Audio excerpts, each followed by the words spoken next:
안녕하세요. 오늘 낭독할 성경은 창세기 42장, 마가복음 12장, 욥기 8장, 로마서 12장입니다. 창세기 42장. 요셉의 형들이 이집트로 감. 이때 야곱은 이집트에 곡식이 있다는 말을 듣고 자기 아들들에게 말하였다. 어째서 너희는 서로 쳐다만 보고 있느냐? 이집트에는 곡식이 있다는 말을 들었다. 굶어 죽지 않으려면 그리로 가서 곡식을 사오너라. 그래서 요셉의 10 형제들은 곡식을 사려고 이집트로 떠났다. 그러나 야곱은 요셉의 동생 베냐민을 그들과 함께 보내지 않았다. 이것은 베냐민에게 어떤 일이 일어날지도 모른다는 두려움 때문이었다. 가나안 땅에도 기근이 밀어닥쳤으므로 야곱의 아들들은 곡식을 사러 가는 다른 사람들 틈에 끼어 이집트에 도착하였다. 이때 요셉은 나라의 총리가 되어 모든 백성에게 곡식을 팔고 있었다. 요셉의 형들이 그 앞에 와서 땅에 엎드려 절하자 요셉은 그들을 보는 순간 자기 형들인 것을 알았으나 모른 척하고 큰 소리로 너희는 어디서 왔느냐 하고 물었다. 이때 그들은 곡식을 사려고 가나안 땅에서 왔습니다 하고 대답하였다.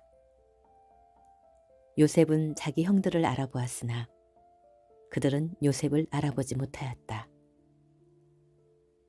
요셉은 오래전에 그들에 대하여 꾼 꿈을 생각하며 이렇게 말하였다.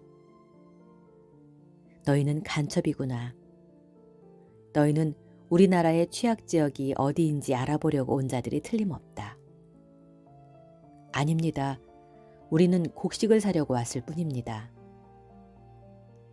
우리는 다 한 형제로서 간첩이 아니라 모두 건실한 사람들입니다. 아니다. 너희는 우리나라의 취약지역을 탐색하러 왔어. 우리는 모두 12 형제로서 가나안 땅에 사는 한 사람의 아들들입니다. 막내 아들은 지금 아버지와 함께 있고 하나는 없어졌습니다. 내가 이미 말한 대로 너희는 간첩이다. 너희는 간첩이 아니라는 것을 증명해야 한다. 내가 바로의 이름으로 맹세하지만 너희 막내 동생을 여기에 데려오지 않으면 너희가 절대로 이곳을 떠나지 못할 것이다.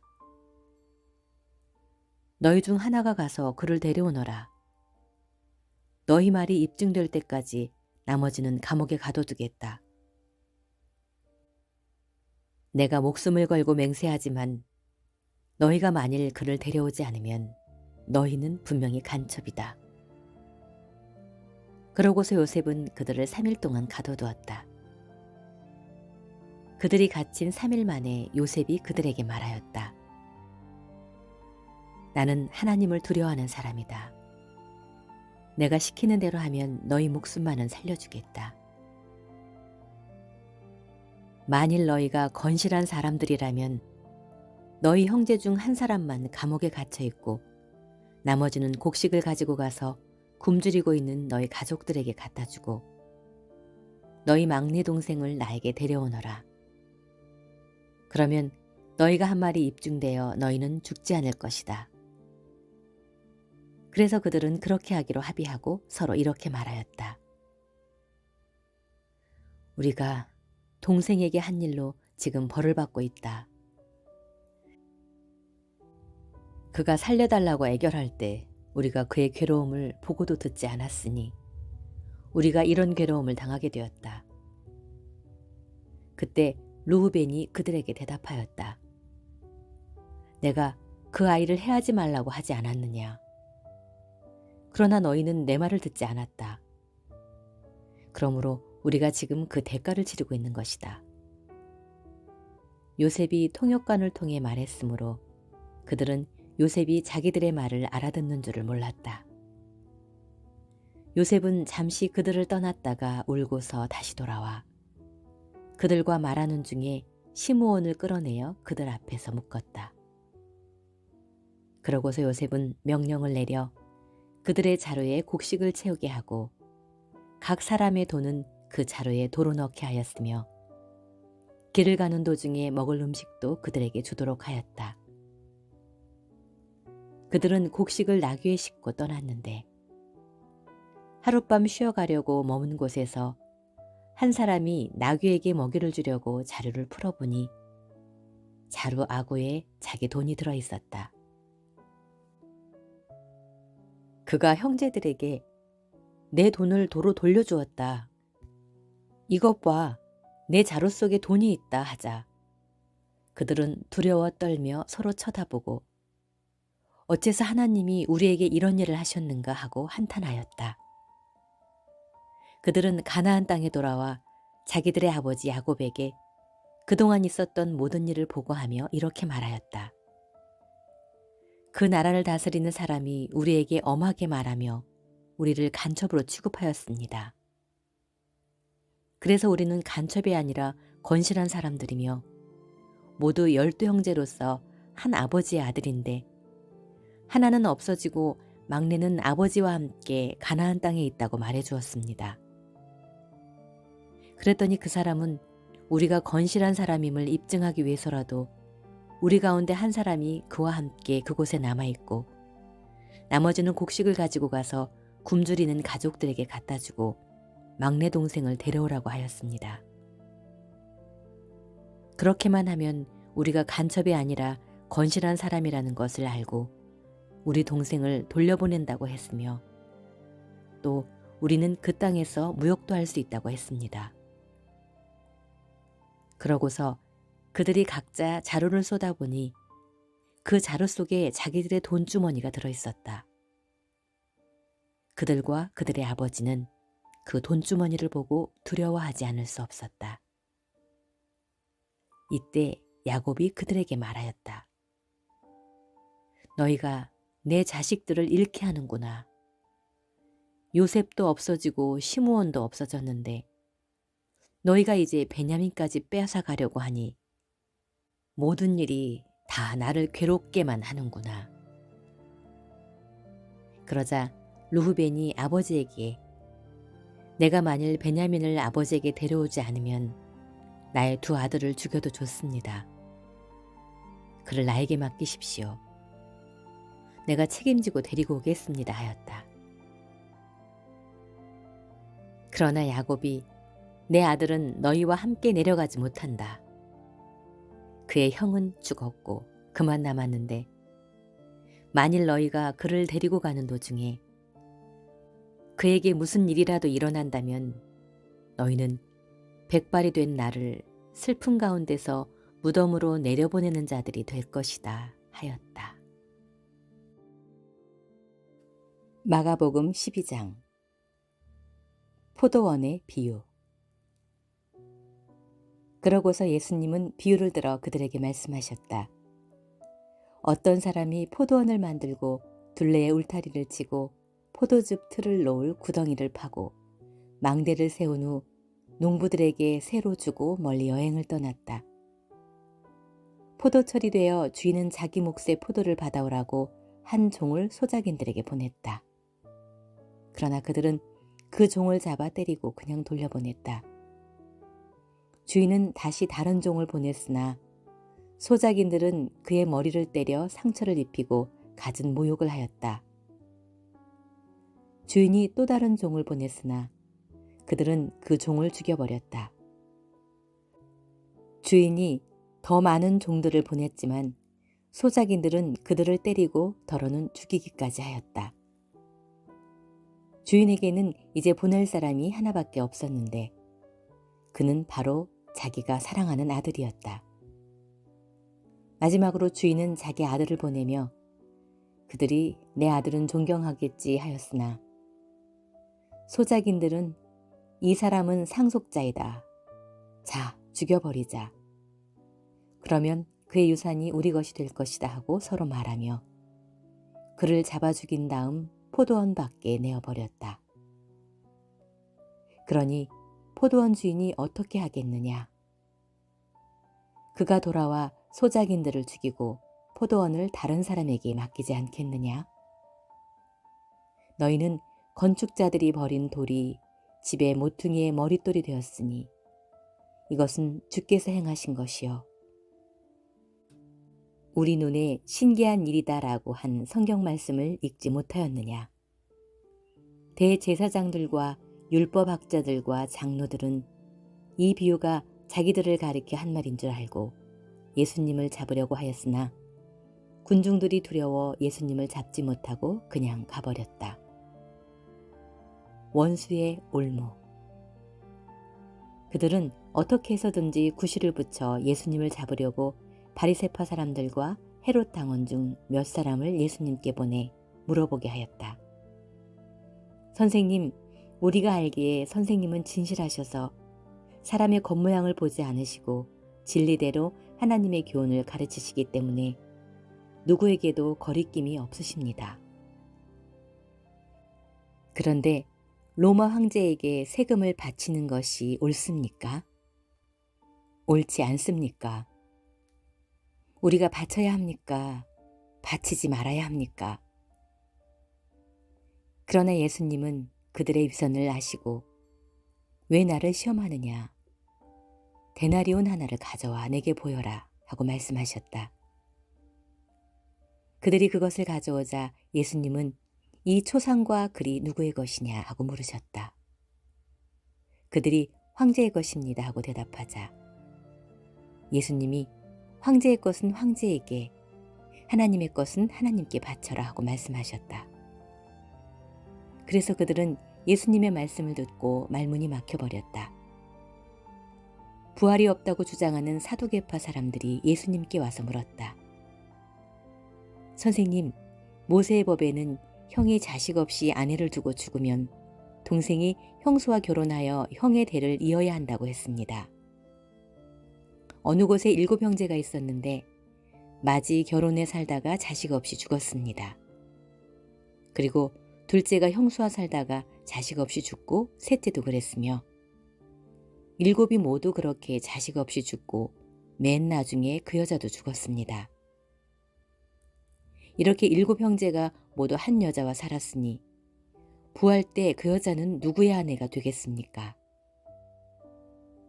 그래서 예수님은 그들에게 이렇게 대답하셨다. 너희가 성경과 하나님의 능력을 모르기 때문에 잘못 생각하고 있는 것이 아니냐? 사람이 죽었다가 다시 살아날 때는 장가도 시집도 안 가며 하늘의 천사들과 같이 된다. 너희는 죽은 사람들의 부활에 대하여 모세의 떨기나무 기사에서 하나님이 모세에게 나는 아브라함의 하나님, 이삭의 하나님, 야곱의 하나님이다라고 하신 말씀을 읽어보지 못했느냐? 하나님은 죽은 사람들의 하나님이 아니라 살아있는 사람들의 하나님이시다. 너희는 크게 잘못 생각하고 있다. 곁에서 듣고 있던 한 율법학자가 예수님이 대답을 잘하시는 것을 보고 모든 계명 중에 제일 중요한 것이 어느 계명입니까? 하고 물었다. 그러자 예수님은 이렇게 대답하셨다. 가장 중요한 계명은 이것이다. 이스라엘 사람들아 들어라. 우리 주 하나님은 단 한 분밖에 없는 주이시다. 너는 마음을 다하고 정성을 다하고 뜻을 다하고 힘을 다하여 주 너의 하나님을 사랑하라. 그리고 둘째로 중요한 것은 내 이웃을 내 몸과 같이 사랑하라는 계명이다. 이 2 계명보다 더 큰 계명은 없다. 그러자 그 율법학자는 선생님 옳습니다. 하나님은 한 분이시며 그 외에 다른 신은 없다는 말씀이 맞습니다. 그리고 마음을 다하고 뜻을 다하고 힘을 다하여 하나님을 사랑하는 것과 이웃을 자기 몸과 같이 사랑하는 것이 짐승을 불에 태워 바치는 모든 제물과 그 밖의 여러 제물보다 낫습니다 하고 대답하였다. 예수님은 그가 지혜롭게 대답하는 것을 보시고 내게는 하나님의 나라가 멀지 않다 하고 말씀하셨다. 그 후부터는 감히 예수님께 묻는 사람이 없었다. 예수님은 성전에서 가르치실 때 이렇게 말씀하셨다. 왜 율법학자들이 그리스도를 다윗의 후손이라고 하느냐? 다윗이 성령님의 감동을 받아 하나님이 나의 주님에게 말씀하셨다. 내가 내 원수들을 내 발 앞에 굴복시킬 때까지 너는 내 오른편에 앉아 있거라 하였다. 다윗 자신이 그리스도를 주라고 불렀는데 어떻게 그리스도가 다윗의 후손이 되겠느냐? 이때 군중들은 예수님의 말씀을 귀담아 듣고 있었다. 예수님은 또 이렇게 가르치셨다. 율법학자들을 주의하여라. 그들은 긴 옷을 입고 다니기를 좋아하고 시장에서 인사받는 것과 회당의 높은 자리와 잔치 자리의 특석을 좋아한다. 그들은 과부의 재산을 가로채고 사람들 앞에서 거룩하게 보이려고 길게 기도한다. 이런 사람들은 더욱 무서운 심판을 받게 될 것이다. 예수님은 헌금함 맞은편에 앉아서 사람들이 헌금하는 것을 보고 계셨다. 여러 부자들이 와서 저마다 많은 돈을 넣었는데 한 가난한 과부는 랩돈 2푼, 곧 한 고드란트를 넣었다. 그러자 예수님은 제자들을 가까이 불러 말씀하셨다. 내가 분명히 말하지만 이 가난한 과부가 헌금함에 돈을 넣은 다른 모든 사람들보다 더 많이 헌금하였다. 그들은 모두 넉넉한 데서 헌금하였으나 이 과부는 가난한 중에서도 자기 생활비 전부를 바쳤다. 욥기 8장 빌닷. 그때 수아 사람 빌닷이 이렇게 말하였다. 내가 언제까지 그런 말만 하고 있겠느냐. 마치 내 말은 세차게 몰아치는 바람과도 같구나. 하나님이 잘못 심판하실 리가 있겠느냐. 그처럼 전능하신 분이 어떻게 옳은 일을 그르칠 수 있겠느냐. 너의 자녀들은 하나님께 범죄한 것이 틀림없다. 그래서 주께서는 그들에게 마땅히 받아야 할 벌을 주신 것이다.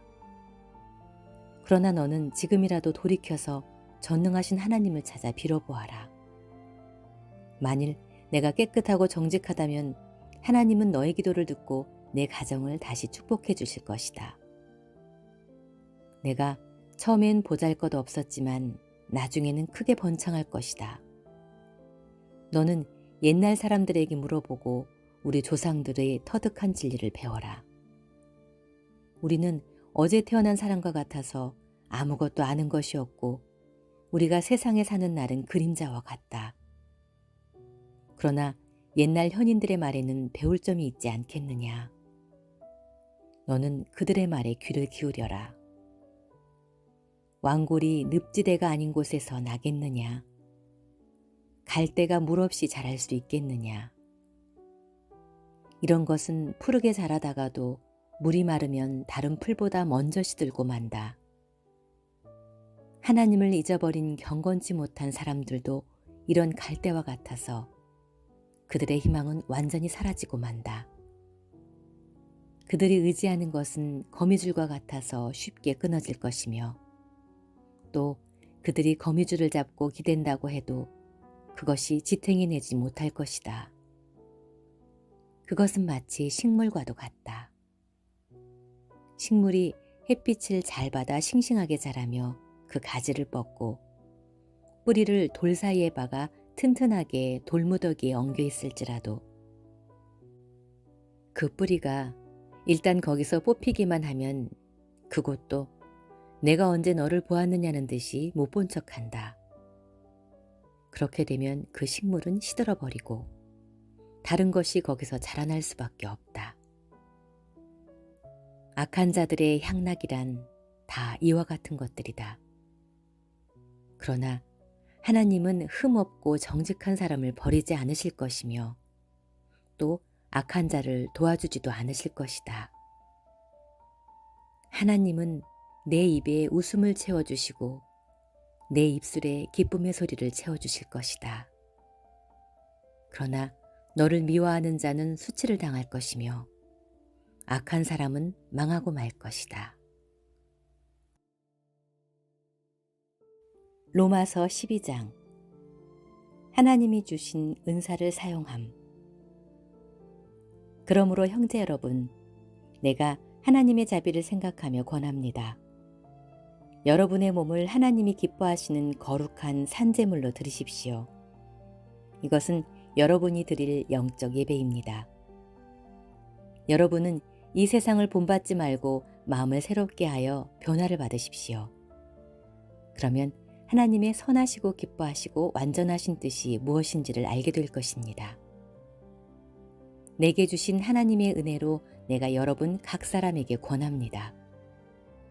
여러분은 자기 자신에 대해서 마땅히 생각해야 할 그 이상의 생각을 하지 말고 하나님께서 여러분에게 나눠주신 믿음의 분량에 따라 분수에 맞게 생각하십시오. 우리가 한 몸에 많은 지체를 가졌으나 이 지체들이 다 같은 기능을 가진 것은 아닙니다. 이와 같이 우리 많은 사람들이 그리스도 안에서 한 몸이 되어 서로서로 지체가 되었습니다. 그래서 우리에게 주신 은혜에 따라 우리가 받은 선물이 각각 다릅니다. 우리는 이것을 분수에 맞게 사용해야 합니다. 만일 그 선물이 예언이라면 믿음의 정도에 맞게 하고, 섬기는 일이면 봉사함으로, 교사는 잘 가르침으로 하십시오. 권면하는 사람은 격려의 말로, 남을 구제하는 사람은 후하게, 지도자는 열심으로, 자선을 베푸는 사람은 기쁨으로 하십시오. 사랑은 순수해야 합니다. 악을 미워하고 선을 행하십시오.